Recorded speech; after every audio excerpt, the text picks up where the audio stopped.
wanted to address my sisters on this because I think it's important that you be encouraged. This message is about why you don't say anything when you need to, why you keep quiet when you should speak up. I believe that many of us remain quiet.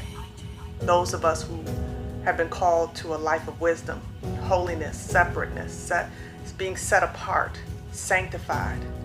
I believe the reason why many of us stay quiet is because we feel like our voices don't matter. We feel like nobody is going to listen or cares to hear what we have to say. And many times you're right.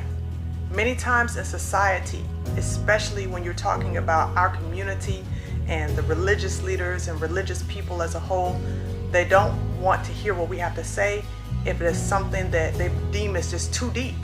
I don't know how many times I could be a very wealthy woman for the amount of times I've heard somebody say, Ashonda, that's deep. Shonda, wow, that's so deep what you said. But then that person avoid me as much as they possibly can because they don't want to get in that conversation with me. I'm too deep. They'd rather have a conversation with me that's lighthearted. And it's not that I can't have lighthearted conversations. I love to joke around. I love to laugh. I love spending time with my family. But when it comes to the deep matters of life, that's really where my heart is at, is addressing these things, not looking at things on a surfacey level.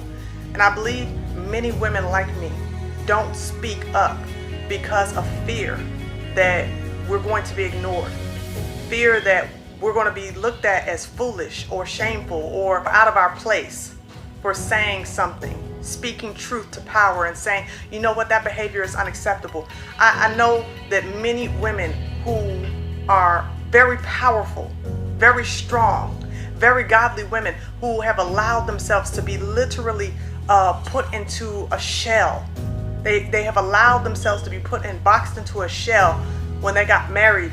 Their husbands have made them feel intimidated about saying and speaking things and talking about, especially when it comes to scripture, talking about the word of God, because their husbands have made them to feel like they're just rambling on, or here they go again. I know women personally like that, and my heart breaks for them. I'm talking about, I have women in my life that are so deep that it would just blow your mind. Y'all think that when I say some of the stuff that I say that I'm deep, but in reality, I've sat under some wise women.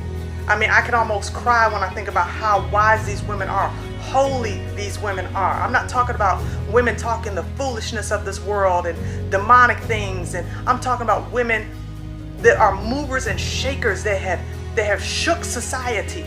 Women that have even been featured on the news, international news, that I call friends, because of how the Most High Yah has used them as Proverbs 31 women in their homes, and their work has been so influential that the nation has had to take notice. I'm talking about women like that, who oftentimes remain quiet because really, even though they have done so many phenomenal things, there's this deep mindset that somehow, that if they speak, that they'll be out of their place. You know, y'all, we have endured so much as a people. We have hurt one another so deeply. And our families have been so broken. Our marriages have been so shattered. My husband was sharing a testimony with me about this brother in his prayer group who shared that he had gone to this inner city school and he had asked the children, what comes after marriage? And most of the children raised their hand and said divorce. And he was shocked. He was so shocked, and he went on to tell these children how he was hoping they would say children, but rather they said divorce. And he said, I've been married to my wife for 24 years. And they clapped. They clapped for this brother because that was something that was an anomaly to them. Y'all, I'm getting ready to celebrate my 14-year anniversary. My husband and I have 8 children and 1 on the way. I'm an advocate for life. I'm neither liberal or conservative in the sense of Democrat or Republican, because the Most High Yah is my president. The reason why I put that out there is because my life is an anomaly. And it's a sad thing that my life is an anomaly, because we were made for greatness. We were truly made for greatness as women of the Most High Yah, as men of the Most High Yah. We were made for greatness, but yet we have accepted these Babylonian, idolatrous statutes over our lives. We've accepted this domineering behavior. We've allowed ourselves to become our own enemies. And it breaks my heart as I share this now, because I know there's so many women who could be standing in the gap for our community, for their homes, for their children, for their spouses. So many of our women instead are bitter and they're broken. They're hurting and they're wounded. They open up their mouths and then they shut them quickly, just as quickly as they open them, lest something happen to them, lest the enemy attack their mind and make them feel worthless again, lest their husband make them feel put down again. You know, there's a saying that says hurting people hurt people, or misery loves company. And I believe many of our brothers are behaving in the way that they're behaving towards their wives and towards their daughters and towards their girlfriends, because they're truly hurting on the inside. And the truth is that woman, your woman, was designed to help you, was designed to heal you, help bring forth healing words of power into your life that a football game can't do. I want to encourage you, my sister.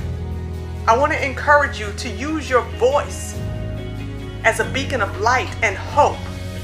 You were created to do wondrous things. You were created to do marvelous things, but you are also created to use your words wisely. Life and death are in the power of the tongue, and those that love life eat the fruit thereof. Wise woman, I'm calling you to speak. I'm calling you to speak. You don't have to speak on a YouTube platform or Facebook or Twitter. You don't have to do those things, but if you do, it would be great. But I'm calling you to speak into your sister. I'm calling you to speak into your children and to your community. I'm calling you to speak life. And if you don't know how to be wise, then sit under wisdom. Sit under wisdom.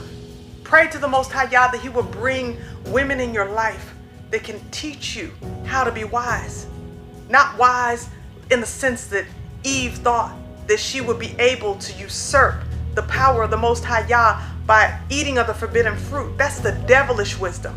I'm talking about wisdom that says, I'm going to build my house because I'm not going to be a fool and tear it down. I just wanted to come to y'all today for a quick minute and address this because quite frankly, I'm sensing that many of our homes are being attacked on an unprecedented level as we are seeking to walk in obedience, to become a unified front. We are being divided once again, and it's by chauvinism, it's by misogynistic behavior, it's by domineering behavior, it's by all those things that have been used by the enemy to divide us, because if you can divide us, then you can conquer us. But we've got to learn how to unify together. And my prayer, brothers, is that you would not accept the lie that all black women are bees or hoes or ratchet, that you wouldn't accept that lie, because it's a lie of self-hatred. It's a lie that has been perpetuated upon you by stereotypic scenarios like what we see in the media, like what we see in the music industry and in Hollywood. These things get perpetuated in our minds just like children. We emulate the very things that we grew up watching. We saw Disney princesses and princes, and so we wanted to act it out. We saw G.I. Joe figures and Spider-Man, so we wanted to act it out. It's the same way now that we see our culture is acting out all of what has been painted for us through art and media. And that's why we have to begin to shut these idols down. And we have to realize the truth that we are a sanctified and set apart people. And we've got to encourage one another to see that we have to escape this mental slavery, this social engineering that has kept us in a place of mental enslavement. People often talk about the victim mentality. They create the victimhood and then chide the people who have the mentality for having that mentality. But a victim is a victim, and a victimizer is a victimizer. And what happens is oftentimes victims become victimizers. And that's what we see in our community. We see broken people because they're broken people. We see a cycle of brokenness. And this is something that has to stop. The buck has to stop here. We have to decide that just because our moms and dads didn't get it right doesn't mean that we have an excuse to not get it right. Just because we saw our dads drunk or saw our moms leaving the house and not taking care of their children or responsibilities, just because we saw a negative, dysfunctional home, doesn't mean that we have to continue the legacy. Even though we face the challenges, does not mean that we have to continue on in the legacy. We could change the legacy. We can marry. We can have whole homes. We can have homes that are standing under the banner of the Most High Yah, rather than homes that are picking up or perpetrating or perpetuating the same stereotypes and dysfunction of our forefathers before us. Just because dysfunction was handed to us doesn't mean that we have to allow it to be handed to the next generation like a baton. It doesn't have to be handed like this is a relay race of who can go to their graves the fastest, of who can go to prison the fastest, of who can get the STDs or the unwanted pregnancy or abortion the fastest. We don't have to continue in this cycle. We don't. The chain can be broken. In the mighty name of Yahusha, the chain can be broken. And that is what we have to aim for. My brothers and sisters, we have to aim for it. Sisters, you got to learn to use your mouths with wisdom. You got to learn how to use your bodies with wisdom. Your bodies are not just made to be out there in the world in a sexualized manner. Your bodies aren't made for that. Your bodies are made to bring forth life. I'm speaking because somebody has to. I'm speaking because even though I know what it's like to feel like nobody's listening, to feel like because I'm a woman that my words hold less weight, I'm speaking because I need to. I need to be a voice into my community. I need you to be a voice into our community. That we don't have to stay the way that we've always been. We can use our voice for healing. We can use our wisdom to heal a nation. So I want to encourage you all to not allow the stereotypes or the fear or the shame or anything to stand in your way of being the light and salt that Yahusha called us to be. We have to be that light and salt because the hour is short. Well, anyway, these are my thoughts, and I want to hear from you. Have you found it difficult to speak truth to power because you're a woman? Let me know what you think in the comment section below. Thank you all for listening to Ashonda at Large. Please like, share, and subscribe if you have not gotten a chance to subscribe. That's my baby at the door. But definitely, you all know what I say all the time. Love yourself without hating your enemies. And until next time, y'all bless and shalom.